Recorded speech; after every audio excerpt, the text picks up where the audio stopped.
we've been found out that the figure that we posted and the percentage do not match. And if people had not been smart enough, the IEC wouldn't have come back to start correcting.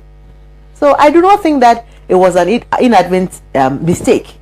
I think it was a deliberate mistake, a deliberate attempt to create the impression that Nana won by this margin. Because if they had put in the correct figures and the EC had taken her time to make sure that all the figures come in, there would most likely would have been a possibility of a runoff.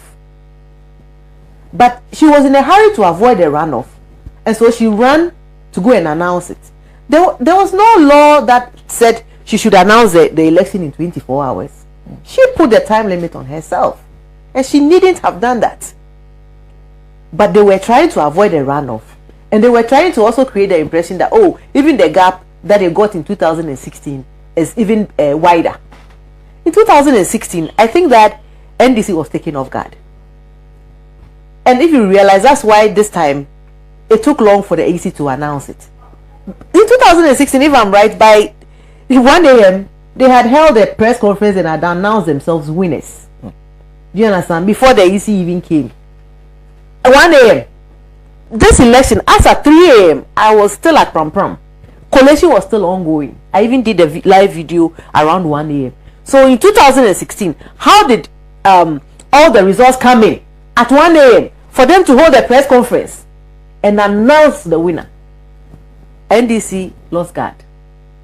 This time we did not allow them, and that is the result of what we are seeing. So in all honesty, I feel that the EC has done both the winners, or if you call them, or the losers, wrong, because every win must be sweet, and there's such a win that is so tainted.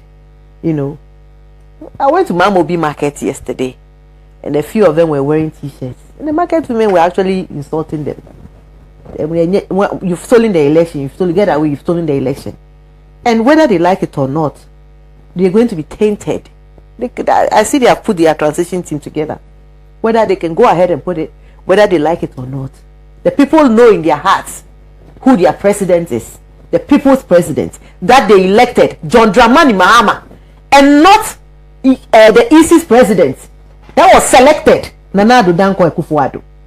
The people know who their president is, and he will be our president in our hearts, whether he likes it or not. So for me, it's quite, I saw it coming. You see, coming events cast their shadows right from registration. So now, if you would win an election or lose an election, it comes from registration. Right from registration, we saw how the NDC frustrated the MPP frustrated the NDC in the Volta region, our stronghold, whilst they padded Ashanti region. In the Volta region during the registration, how many people died? Jean Mensah, if you're listening to me, you have blood on your hands in this election. From registration to election day, you have blood on your hands. Jean Mensah has blood on her hands, because during the registration, people died. People died. A young man who had just finished teacher training had come home to come and inform his mother that, "Mom, I'm done." He was shot by one of these MPP vigilantes, and nobody is saying anything about it. Has the president sent his condolences to that family? What kind of leader do we have? A leader who only cares about himself and his family, but doesn't care who dies in the process of him gaining that power. In this election, 5 people have died. I think making a total of about 8 people between registration in July and December. Is that necessary? Was that necessary? Why is this government bent on using violence in every election? This MPP government have trained militia, they have trained vigilantes, and like I said earlier, they are in police and army uniform. And I agree with Uncle when he says that our men in uniform do well. Yes, they do well, but they need to protect their integrity by making sure that they smoke out these fake police and soldiers. They must be smoked out. They shouldn't allow the dignity of their uniform. And my brother here is an ex-military officer, and I respect the military because my daughter is in the military. Right. So I know the pride, duty, honor, country. Military, duty, honor, country. That's your creed. So you need to smoke out these vigilantes in uniform, because now we can't tell who is military and we can't tell who is police. They are all wearing, look, there's a picture on my Facebook page, an MPP guy in MPP t-shirt, and then the other one, he's wearing the army uniform. Do you think that if this guy is posted to an election center and he has to fight, he's going to put the interest of the state at heart? He will be fighting for his party because he's first of all MPP before he's a military. So the integrity of our police and our army must be reclaimed. They do their best, they work for us, but there are some bad nuts, moles amongst them who are using their uniforms to oppress the citizen, to oppress us and to kill us. The people who shot into the crowd, the army officers who shot, or the soldiers, I don't think they're army officers, they are soldiers, the soldiers or policemen who shot into that crowd, the 30-man crowd, what are their names? What action is being taken against them? What are the names of the deceased? We need to mention the names of the deceased so that they just do not become statistics. They just do not become numbers. They are human beings. They are people's families.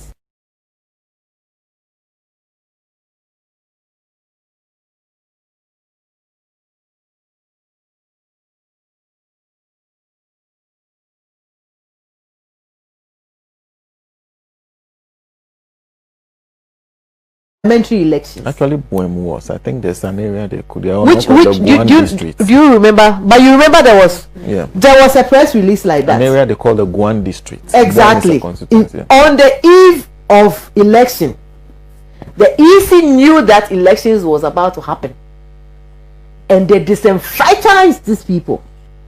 They took them out of the parliamentary elections and said that because of the creation of the new regions, they don't know where they fall, so they can't be allowed to vote in the parliamentary elections. Are they not citizens of Ghana?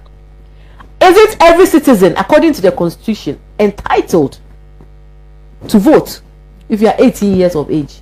So why does the EC decide who votes for representation and who doesn't vote? What gives the EC that right to step on people's constitutional rights? She has not got the right to do that. She needed to make provision for them to vote for representation in parliament, and she failed. And the people only voted for presidential. They did not vote for parliament. Opposition and intimidation and violence. I think that we did well in this election. Okay. We did our best in this election. And Sana, there's something I noticed in Ashanti region when I went there to go and do some media work. And my impression in Ashanti region was that the information they give the people in Ashanti region is different from the information that we get in Ghana. So the media there is so skewed. So all the things that you're talking about in Japan, PDS, family and friends, I won't take crowd.